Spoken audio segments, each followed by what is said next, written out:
ওই জেনারেশনের সঙ্গে তার মিল যথেষ্ট পরিমাণে ছিল, যে জেনারেশনটাকে নানান কারণে আমরা বাংলাদেশ ভূখণ্ডের সবচেয়ে গুরুত্বপূর্ণ মানুষজন বলে থাকি। এই জেনারেশন কিছুদিন আগে বেশিরভাগ লোক গত হয়ে গেছে, এখন আর তারা নেই বললেই চলে। 50-এর দশকে দুইটা বিপরীত ধারার টানা ওড়েন আসলে আমাদের ওই মানুষদের, এই বড় বড় মানুষদের তৈরি করেছিল। একদিকে 47-এর দেশভাগজনিত অভিজ্ঞতার কারণে যে নতুন রাষ্ট্র পেয়েছে, এখন আমাদের এখানে একটু ভুলভাল হবে 48-52 এসব সাল থেকে মানুষ পাকিস্তান বিরোধী হয়ে উঠেছিল বলে বলা হয়। কোনো ধরনের অ্যাস্থেটিক্যাল ক্রিয়েশনে এটা আসলে প্রমাণিত হয় না। এই ঘটনা ঘটেছে আরো পরে, লেট 60s। ওই সময়ে ওই ক্রিয়েশনটা অত্যন্ত প্রবল ছিল প্রত্যেকের মধ্যে। তারা মুসলমান সম্প্রদায় নিয়ে লিখছেন, তারা ওই অনুভূতিগুলো নানানভাবে ব্যক্ত করছেন, এবং একই সঙ্গে নতুন পাকিস্তান রাষ্ট্রের সঙ্গে, রাষ্ট্রের পশ্চিমাংশের সঙ্গে, ক্ষমতা কাঠামোর সঙ্গে তার যে নতুন একটা দ্বন্দ্ব বিক্ষোভ তৈরি হচ্ছে, তারও পর্যাপ্ত পরিচয় আমরা 50-এর দশকে লেখকদের লেখার মধ্যে পাচ্ছি। বুদ্ধিবৃত্তিক এবং সৃষ্টিশীল ইতিহাস রচনা করতে চাই। হাসান আজিজুল হক তাদের একজন।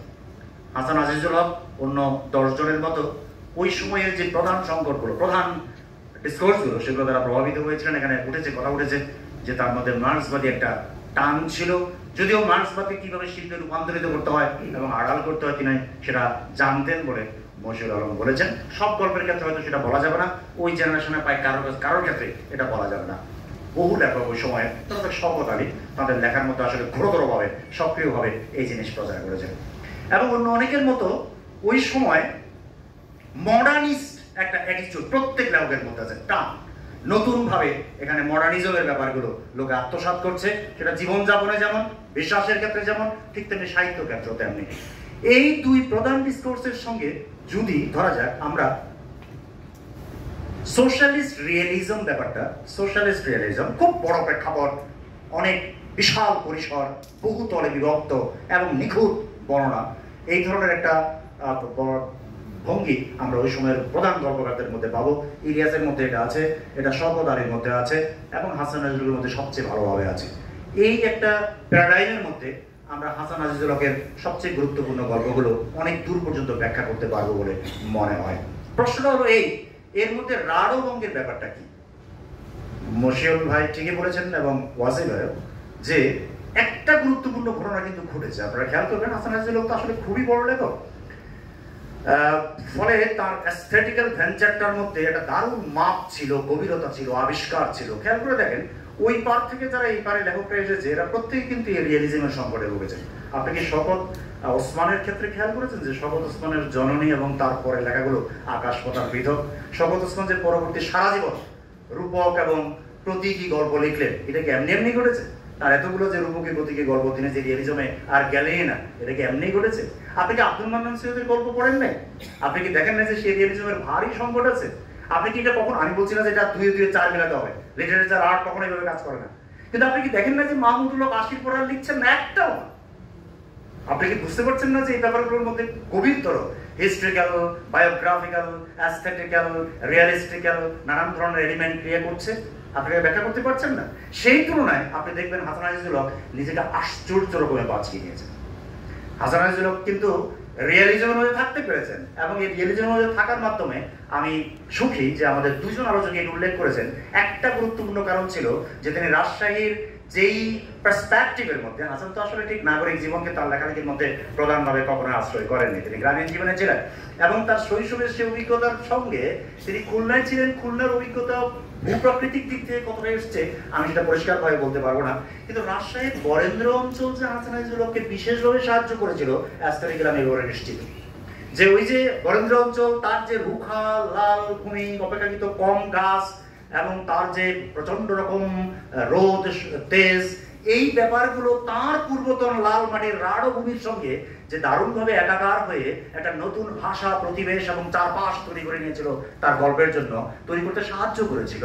এবং এই দুই সহায়তার মাধ্যমে হাসান আজিজুল হক তার রিয়েলিস্টিক ব্যাপারটাকে, তার রিয়েলিস্টিক শিল্প তত্ত্বকে শেষ পর্যন্ত যে অসাধারণভাবে বাঁচিয়ে রাখতে পেরেছিলেন, অন্তত 85-90 পর্যন্ত, এই ব্যাপারে কোনো সন্দেহের অবকাশ নাই। এখানেই এই কথাটা মানে আলোচনাটা শেষ করব। এখানে এই আলোচনাটা যে হাসান আজিজুল হক ওই কাজটা করতে পেরেছিলেন বলেই বেসিক্যালি তার এতগুলো শিল্প সফল গল্প হয়েছে।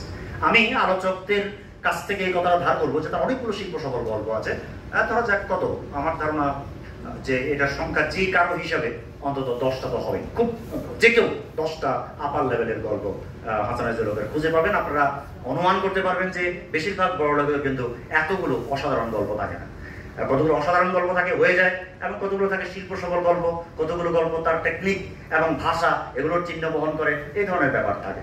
হাসান আজিজুল সেটা হয়েছে বলেই আমি তার গল্প এস্থেটিক্যালি চমৎকার হয়েছে এটা মেনে নিয়ে এখান থেকে বিপরীত দিকে যেতে চাই। তিনি দেশভাগ নিয়ে, দেশভাগ কথাটা খেয়াল করেন, আপনি যখন দেশভাগ বলছেন তখন কিন্তু এর মধ্যে একটা কান্না আছে। আমি ঘটনাক্রমে এই মুহূর্তে শেষবারের মতো আব্দুর রাজ্জাকের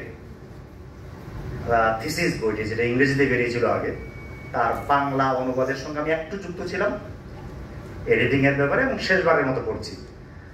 আমি দেখলাম রাজ্জাক সাহেব এটা বলতে রাজি নন। তিনি বলছেন যে ভারত বলে যে দেশটা কল্পনা করে আপনি দেশভাগ বলতেছেন, এই ভারত কথাটা তো 100% ব্রিটিশ অ্যাডমিনিস্ট্রেশনের তৈরি। Never ever India had in it's shape as India.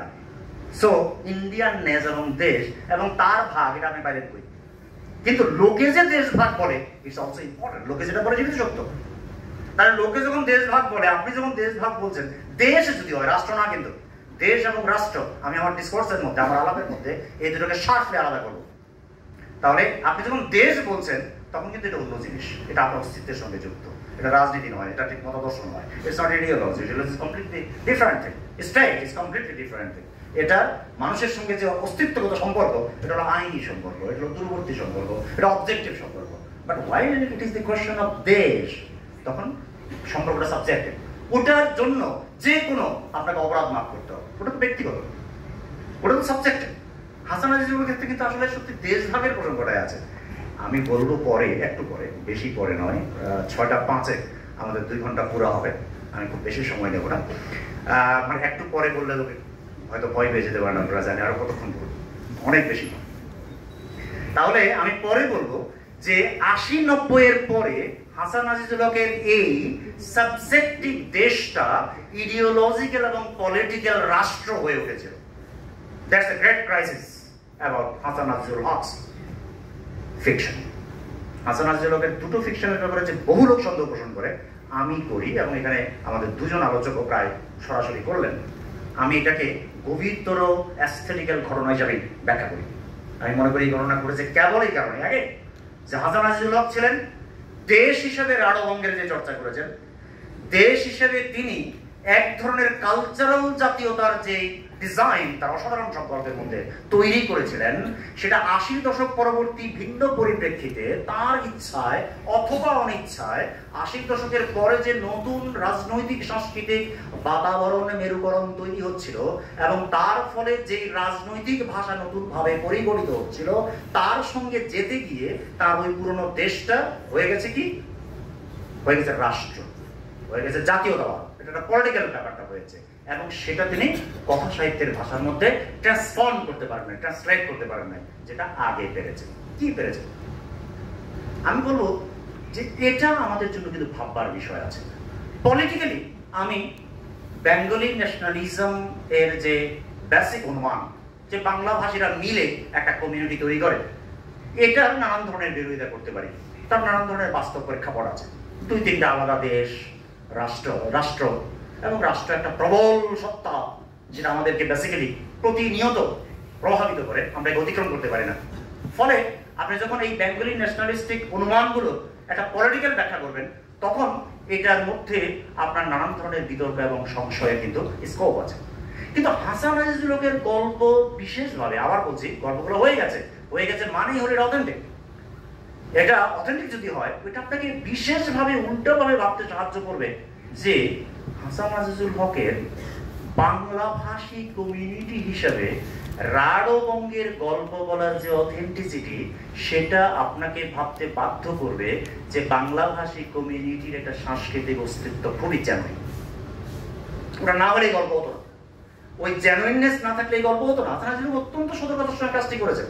আমি আপনাদের স্মরণ করে দিই, এখানে আলোচকরা সেটা বোধহয় উল্লেখ করতে ভুলে গেছেন, যে হাসান হাজির বেশ কিছু গল্প আছে যে গল্পগুলোতে তিনি এমন ভাবে চরিত্রের নামকরণ করেছেন যেন এটা হিন্দু না মুসলমানটা বোঝা না যায়। বেশ কিছু গল্প আমার এই মুহূর্তে সারা দুপুরের কথা মনে পড়ছে, আরো কিছু গল্প আছে। নামগুলো এমন ভাবে করেছেন জানেন যে আমাদের কতগুলো কমন নাম আছে। তার মানে হলো হাসান হাজির মধ্যে কিন্তু এটা এই ব্যাপারটা সচেতন ভাবে ছিল যে তিনি যে কালচারাল প্রজেকশন করছেন, এই কালচারাল প্রজেকশনের ব্যাপারে তার নিজের কোনো সংশয় ছিল না।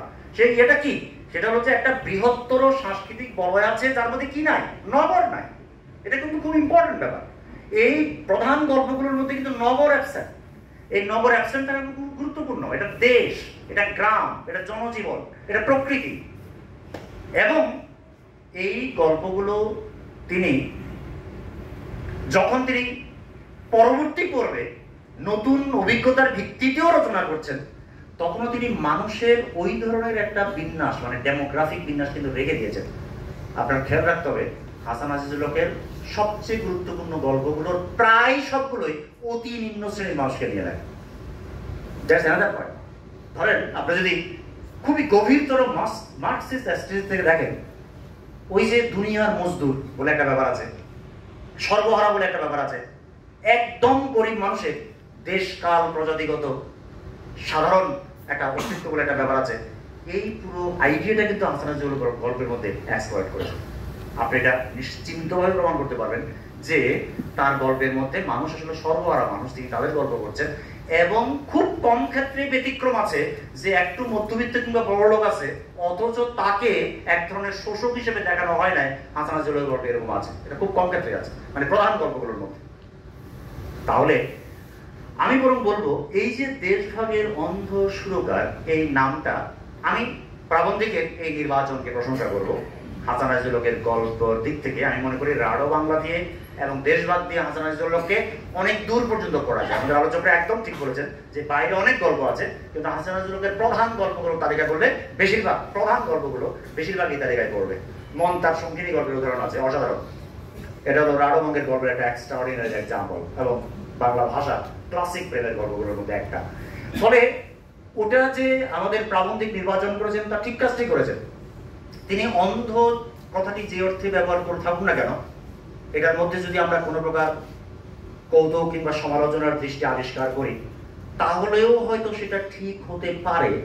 কিন্তু আমি প্রাবন্ধিককে এই সংশয় রাখতে বলবো যে অ্যাস্থেটিক্যালি যেই গল্প হয়ে গেছে, সেই গল্পের প্রপোজিশনকে সম্পূর্ণরূপে মতাদর্শিকভাবে বিচার করা আসলে খুবই কঠিন। বরং উল্টো আপনাকে, যদি আপনি রাষ্ট্র মেনে, মতাদর্শ মেনে একটা সাহিত্য পড়েন এবং সাহিত্য লেখেন, তাহলে সাহিত্যিকের, শিল্পীর ওই শক্তিটা কই গেল যে তিনি ডমিনেন্ট ডিসকোর্সের বিরুদ্ধে প্রপোজিশনটা হাজির করার অধিকার রাখেন, সাহস রাখেন, ক্ষমতা রাখেন এবং সাফল্য রাখেন। হাসান আজিজুল্লাহ করতে পেরেছেন।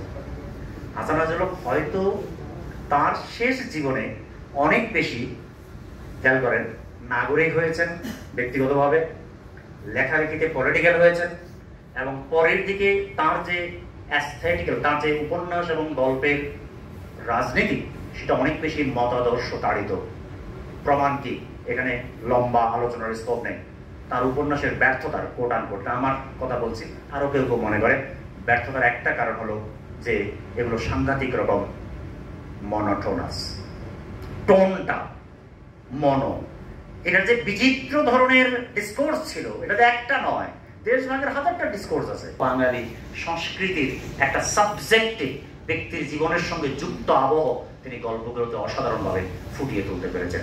হাসান আজিজুল্লাহ ডেফিনেটলি আমাদের 47 সংক্রান্ত ডিসকোর্সকে সম্পূর্ণ ভিন্ন দিক থেকে অন্যভাবে ভাবতে বাধ্য করেন, এবং সেটা তার গল্পেরই শক্তি। ধন্যবাদ আপনাদের সবাই।